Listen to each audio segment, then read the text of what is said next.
Good morning and welcome to your Farm and Home Show. I'm Kristi Shive, and this morning we're visiting with Laura Weddle. She's an extension specialist for farm stress and rural mental health. And today we are highlighting the roles that therapeutic pets play in so many lives.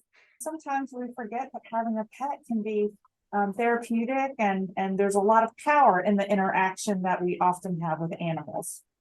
I agree, and I think that it's something that we don't really remember until we do have that interaction that we haven't had in a while. Laura, what are the benefits of interaction with animals? So pets, they can really enrich our lives in many ways. And the research on that enrichment is still somewhat new, but many studies are showing positive impact on our general health and well-being. So being around pets will oftentimes do some positive things for us. So according to the National Institute of Health, interaction with animals has been shown to decrease levels of cortisol in our bodies. So cortisol is a naturally occurring hormone that plays a role in our stress response. So we have it anytime we feel stressed, and that is completely natural. But when we're experiencing larger amounts of stress than usual, that cortisol can kind of build up, and you have excess amounts of it in your system, and that can cause some negative effects in our bodies, like anxiety, headache, weight gain, depression, and even high blood pressure. So we don't want too much cortisol coursing through our bodies. So the fact that, animal interaction can assist in lowering that is really, really neat, very powerful. Additionally, spending some time with animals can decrease our blood pressure.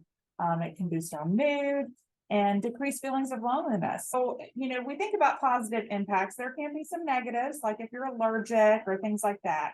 But, relationships that humans have with animals can be really complex.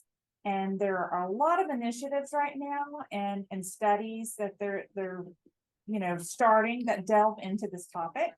And like I said, while it may not be helpful for everyone, they can have specific things or specific roles for specific people or humans. So some people may feel a sense of calm when around an animal.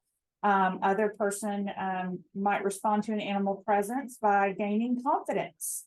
You also have therapeutic animals that serve a purpose. They're like working animals. We often see working dogs, and they'll be wearing that vest, a service animal, things like that.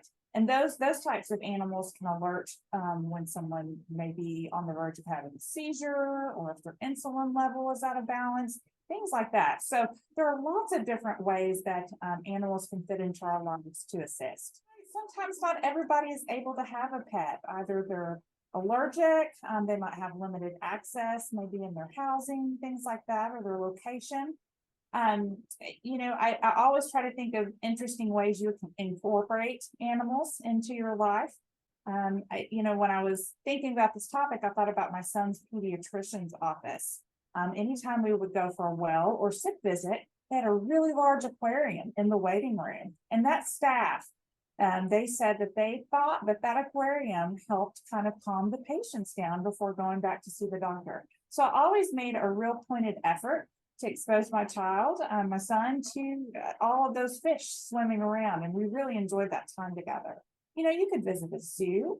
Sometimes even watching fun or cute animal videos on your phone or TV can, make you feel really good, boost your mood. When you think about access, sometimes access is there and we don't realize it. You can take a stroll outside and see a lot of different animals, whether that's the birds flying in the sky or types of insects on the ground, or squirrels, scurrying around in the trees. So there are a lot of different ways we can get creative to boost that interaction with wildlife to help increase our well-being.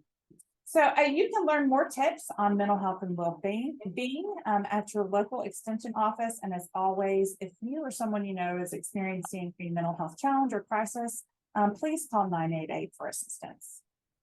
Laura, thank you so much for being with us today. Such great information. Thank you for being with us on the Farm and Home Show, and we'll see you next time.